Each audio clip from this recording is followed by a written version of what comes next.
ಜಗದ ಸುಂದರದಲ್ಲಿ ಕಾಣುತ್ತಿದೆ.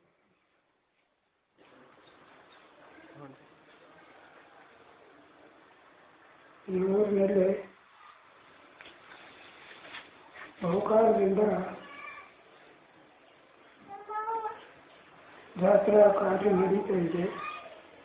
ಆ ಮಹೋತ್ಸವವನ್ನು ನೀವು ಒಳ್ಳೆಯ ವಿಜೃಂಭಣೆಯಿಂದ, ಸಂಭ್ರಮದಿಂದ, ಆನಂದದಿಂದ ನಡೆಸ್ತಾ ಇದ್ದೀರಿ. ಈಗ 20 ವರ್ಷಗಳ ಹಿಂದೆ ಪುರಾಣ ಪ್ರವಚನದ ಕಾರ್ಯಕ್ರಮ ಪ್ರಾರಂಭ ಆಯಿತು.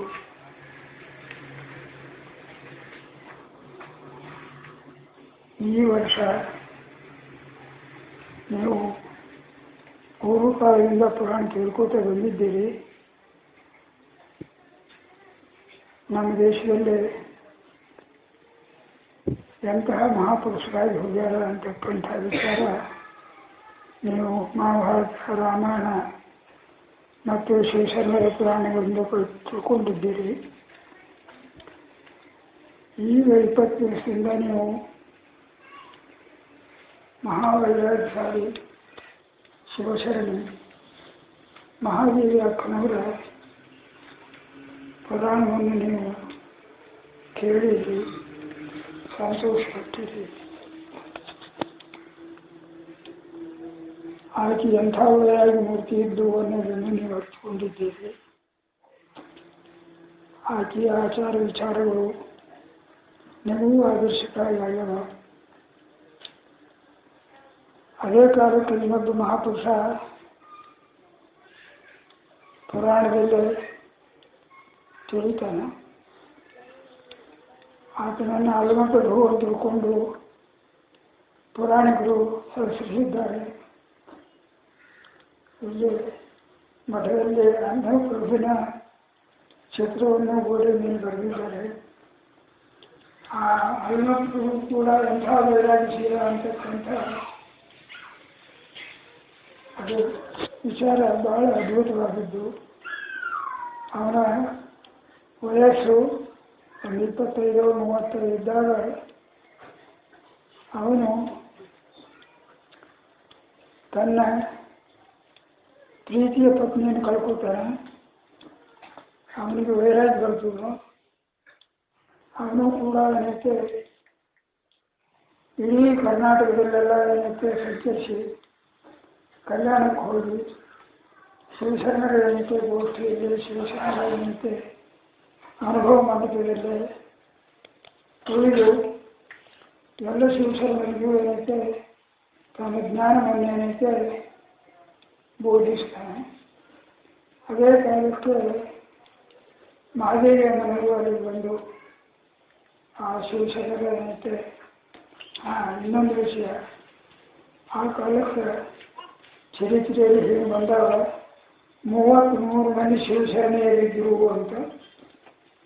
ಅವರಲ್ಲಿ ಅಕ್ಕನಾರಮ್ಮ, ಮಹಾದೇವಮ್ಮ, ಲಕ್ಕಮ್ಮ, ಸಂಕವ್ವ,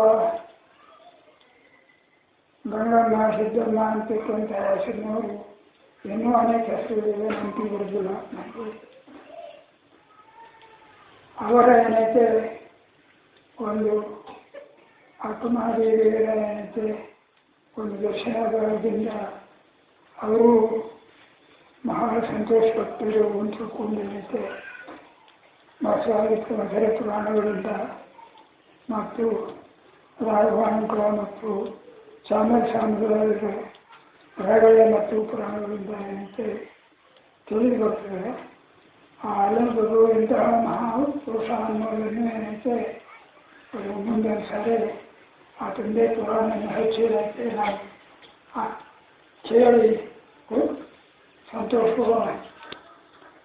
ಈಗ ನೀವು ಬಹುಕಾಲದಿಂದ ಏನಂತೆ ಒಂದು ಹೆಣ್ಣುಮಕ್ಕಳಾಗಲಿ ಗಂಡು ಮಕ್ಕಳಾಗಲಿ ಒಂದು ಕಟ್ಟುನಿಟ್ಟಾದ ಏನಂತೆ ಕೌಟುಂಬಿಕ ಜೀವನವನ್ನು, ದಾಂಪತ್ಯ ಜೀವನವನ್ನು ನೀವು ಎಷ್ಟು ಅಚ್ಚುಕಟ್ಟಾಗಿ ನಡೆಸ್ಕೊಂಡು ಬರ್ತೀರಿ ಅಂತಕ್ಕಂಥದ್ದನ್ನು ವಿಚಾರ ಮಾಡಿದರೆ ನಿಜವಾಗಿ ಏನಂತೆ ನೀವೆಲ್ಲರೂ ಹರ್ಷಪಟ್ಟಂತೆ ನಾವು ಸಹಿತ ಹರ್ಷಪಡ್ತೀವಿ.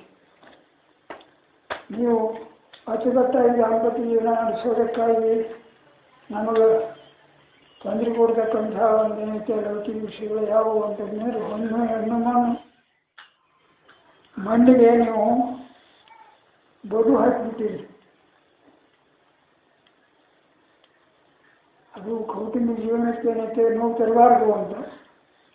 ಅದರಂತೆ ನೀವು ದಾಂಪತ್ಯ ಜೀವನಕ್ಕೆ ಕೌಟುಂಬಿಕ ಜೀವನಕ್ಕೆ ಯಾವ ರೀತಿಯಲ್ಲಿ ಏನೈತೆ ನೋವು ಬರಬಾರದು ಅಂತಕ್ಕಂಥ ವಿಚಾರದಿಂದ ಪ್ರಾಚೀನ ಕಾಲದಿಂದ ಏನೈತೆ 4 ಗೋಡೆಗಳನ್ನು ಕಟ್ಟಿ ಒಂದು ಮನೆಯನ್ನು ಮಾಡಿಕೊಂಡು ಒಳ್ಳೆ ಅಚ್ಚುಕಟ್ಟಾದ ಯಾರಿಗೂ ಏನೈತೆ ನೋವಾಗದಂತೆ ಈ ಹಳ್ಳಿಯಲ್ಲೇ ಪಟ್ಟಣಗಳಲ್ಲೇ ಒಳ್ಳೆ ಒಂದು ಶಾಂತ ರೀತಿಯಿಂದ ಹರ್ಷದಿಂದ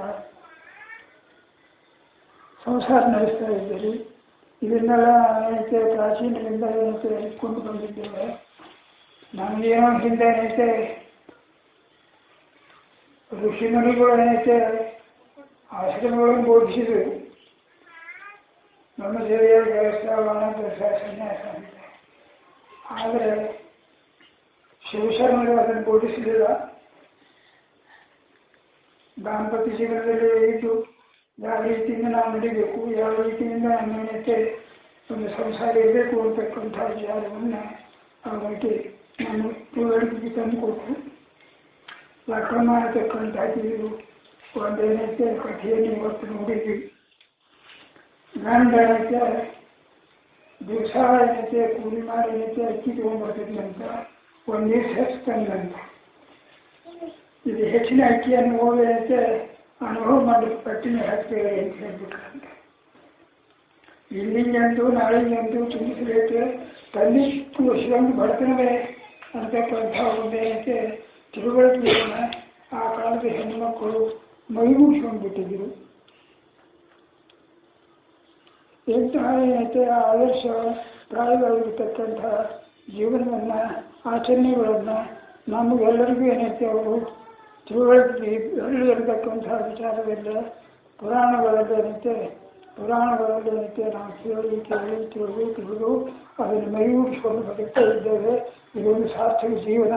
ಇಂತಹ ಒಂದೇನೈತೆ ಅನುಭವಪೂರ್ಣ, ಇಂತಹ ಒಂದೇನೈತೆ ಯಶಸ್ವಿ ಜೀವನವನ್ನೇನೈತೆ ನೀವು ನಡೆಸ್ಕೊಂಡು ಹೋಗಬೇಕು ಅಂತ ಹೇಳಿ ನಾವಿದ್ದೀನಿ.